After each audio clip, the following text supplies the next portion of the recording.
안녕하세요. 함께하는 풍성교회 중고등부 청년 여러분. 오늘은 출애굽기 34장 1절 7절 말씀을 가지고 하나님 나라 백성은 제사장입니다 라고 하는 제목으로 하나님의 말씀을 나누도록 하겠습니다. 같이 34장 읽어봅시다. 여호와께서 모세에게 이르시되 너는 돌판두를 처음 같이 다듬어 만들라. 내가 깨뜨린 처음 판에 있던 말을 내가 그 판에 쓰리니 아침까지 준비하고 아침에 시내산에 올라와 산 꼭대기에서 내게 보이되 아무도 너와 함께 오르지 말며 온 산에 아무도 나타나지 못하게 하고 양과 소도 산 앞에서 먹지 못하게 하라. 모세가 돌판두를 처음 것과 같이 깎아 만들고 아침에 일찍이 일어나 그 두 돌판을 손에 들고 여호와의 명령대로 시내산에 올라가니 여호와께서 구름 가운데서 강림하사 그와 함께 거기 서서 여호와의 이름을 선포하실세 여호와께서 그의 앞으로 지나시며 선포하시되 여호와라 여호와라 자비롭고 은혜롭고 노하기를 더디하고 인자와 진실이 많은 하나님이라. 인자를 천대까지 베풀며 악과 과실과 죄를 용서하시리라. 그러나 벌을 면제하지는 아니하고 아버지의 악행을 자손 3, 4대까지 보응하리라. 출애굽기는 크게 세 부분으로 나누어져 있습니다. 창세기는 백성 만드는 이야기라고 했고요. 크게 하나님 나라의 관점에서, 두 번째는 하나님 나라를 완성하기 위해서 백성을 만들었다면 이제 땅을 향해서 가는 여정 가운데에 시내산에서 법을 만드는 그런 과정 가운데 있습니다. 그래서 파트 1이 구원이고요. 파트 2가 율법을 받는 부분이죠. 그리고 파트 3는 성막을 만드는데, 성막에서는 하나님과 백성들이 서로 만나는 그런 장소를 성막이죠. 그래서 성막 건축 지침을 받고, 근데 재미난 건 중간에 거짓 예배, 금송아지 사건이 있고 다시 성막을 건축하는 이런 일이 있고, 율법에서는 당연히 모세 언약의 서론 이야기도 하지만 또 십계명, 우리가 알고 있는 십계명을 통해서 받고 율법을 받고 또 언약서를 받는 이런 일들이 이렇게 출애굽기 가운데에 기록되어 있고, 이것을 통해서 이제 법을 만들어가는 그런 이야기가 출애굽기다. 법을 받는 이야기 출애굽기다라고 생각하면 좋을 것 같습니다. 하나님께서 그래서 이렇게 말씀하셨어요. 세계가 다 내게 속하였나니 너희가 내 말을 잘 듣고 내 언약을 지키면 너희는 모든 민족 중에서 내 소유가 되겠고 너희가 내게 대하여 제사장 나라가 되며 거룩한 백성이 되리라 라고 하시면서, 하나님께서 내가 언약을 세울 건데, 법을 통해서 언약을 세울 건데 조건이 있어요. 뭐예요? 조건이 하나 있습니다. 그것은 바로 내 말을 잘 듣고 내 언약을 지키면 됩니다 라는 겁니다. 그러면 하나님께서 이스라엘 백성들을 어떻게 하시겠다고요? 내 소유가 되겠다. 소유가 되겠다라고 하는 것은 아주 소중하게 다루겠다. 보석과 같이 다루겠다라는 것이고, 그리고 두 번째 제사장 나라가 되게 해주겠다라는 거, 그리고 많은 거룩한 백성이라는 것은 많은 열방들의 백성이 있지만 그 중에서 특별히 구별해서 내 백성 삼겠다라는 것인데, 그 중에 가장 중요한 개념은 제사장 나라가 되게 해주겠다라고 하는 것이죠. 제사장 나라를 삼겠다라는 것이죠. 자, 여호와께서 그때 백성들이 이렇게 고백합니다. 여호와께서 명하신 대로 우리가 다 행하겠습니다라고 하면서 이제 언약식을 착식을 하는데, 신학자들은 이걸 마치 뭐와 같냐면, 여기 이제 결혼식 배경 그림 있는 것처럼 결혼식을 하는 것 같다라고 이렇게 이야기를 합니다. 근데 재미있는 것은요, 언약을 받고 언약을 맺고 그리고 율법서를 하고 난 다음에 성막 파트 세 번째 성막에 보면 성막을 건축하는 지침 요런 것들을 받고 난 다음에 중간에 이제 그 다음에 보면 성막을 건축하는데 중간에 거짓 예배, 금송아지 우상 숭배하는 이 장면이 여기에 쑥 들어가 있습니다. 솔직히 거짓 예배, 금송아지 이 장면이 없으면 아주 매끄럽죠. 왜? 성막 건축 지침을 받고 바로 성막을 건축하면 아주 매끄럽잖아요. 그런데 이 사이에 거짓 예배, 모세가 십계명을 받으러 올라가는 사이에 이스라엘 백성들이 아론에게 금송아지를 만들게 하죠. 그리고 음란하게 그것을 섬깁니다. 그것을 보고 모세가 내려오면서 이제 뭐 십계명 둘판을 이렇게 던져버리고 깨뜨리죠. 언약을 깨졌다라고 하는 것을 상징적으로 보여주기도 한 것이죠.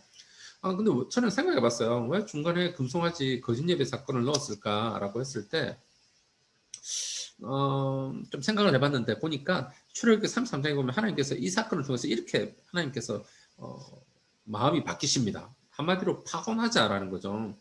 모세에게 이렇게 이야기해요. 너는 네가 애굽 땅에서 인도하여 낸 백성.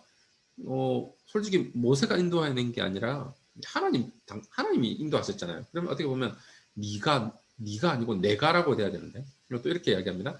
너희를 적각구리 흐르는 땅에 이르게 하려니와 적각구리 이렇게는 해주겠다. 그런데 나는 너희와 함께 올라가지는 않겠다. 왜냐 너희는 목이 곧든 백성인즉 내가 길에서 너희를 진멸할까 두려워함이라 염려함이라. 하나님께서 너무 화성이 나셔가지고 가는 길에 너무 꼴보기가 싫어서 조금만 잘못하면 다 죽일 수 있으니까 나는 너희와 올라가지 않겠다라고 이렇게 이야기를 합니다. 파혼하자라고 이야기를 해요. 그러면 근데 이제 모세가 가만히 있을 수 없죠. 그래서 모세가 어떤 역할을 하냐면 제사장 역할을 합니다. 여러 가지 성경 구절이 있지만 13절에 이렇게 얘기해요. 내가 참으로 주의 목전에 은총을 입어 싸우면 원하건대 주의 길을 내게 보이사 내게 주를 알리시고 나로 주의 백성 목전에 은총을 입게 하시며 이 족속을 주의 백성으로 여기소서. 어떤 역할을 하죠? 중재자 역할, 제사장 역할을 하죠. 백성이 죄를 지었지만 그 백성의 죄를 하나님 앞에 가져가는 거예요. 그래서 다시금 하나님과의 관계를 회복시키는 거죠. 하나님이 이제 전에는 소유요, 제사장 나라요, 거룩한 백성 해주겠다. 그래서 백성이 네 좋습니다라고 했는데 금송아지 사건을 통해서 그 언약이 하나님께서 이스라엘 백성들이 너무 그렇게 그 결혼 관계를 빠르게 깨뜨려 버리니까 마치 결혼 관계를 빠르게 깨뜨려 버리니까 하나님께서 이제 더 이상 같이 안 살 거야라고 말씀하는데 그 가운데에 모세가 중간에 끼어서 주의 백성 삼아 주세요라고 제사장 역할을 하는 겁니다. 그렇게 하니까 하나님께서 이렇게 말씀하세요. 여호와라 자비롭고 은혜롭고 노하기를 더디하고 인자와 진실이 많은 하나님이라. 인자를 천대까지 베풀며 악과 가시와 죄를 용서하리라. 그러나 별을 면제하지는 아니하고 아버지의 악행을 자손 3, 4대까지 보응하리라 라고 하면서 내가 함께 가겠다라고 이런 말씀을 합니다. 쉽게 말하면 이거죠. 나는 요한데 나는 정말 자비롭고 은혜롭고 노하기를 더디하고 인자와 진실이 많은 하나님이다. 결국은 이 말을 다 요약해보면 이거예요. 그래, 내가 내 백성과 함께 하겠다. 다시 너희를 내 백성 삼겠다. 그리고 내 백성을 내가 백성답게 만들어 가겠다. 그런 가운데 나는 자비롭고 은혜롭고 정말로 노하기를 더디하고 인자와 진실이 많은 하나님이라는 걸 내가 너희들한테 보여주겠다라고 이렇게 말씀을 합니다. 자, 하나님께서 다 하시겠다라는 거죠. 우리 예수님께서 요한복음 19장 3절 이렇게 말씀하셨어요. 예수께서 심포도주를 받으신 후에 이르시되 다 이루었다 하시고 머리를 숙이니 영혼이 떠나가시니라. 예수님께서 다 이루셨다라고 말씀하셨어요. 우리의 구원을 다 이루셨죠.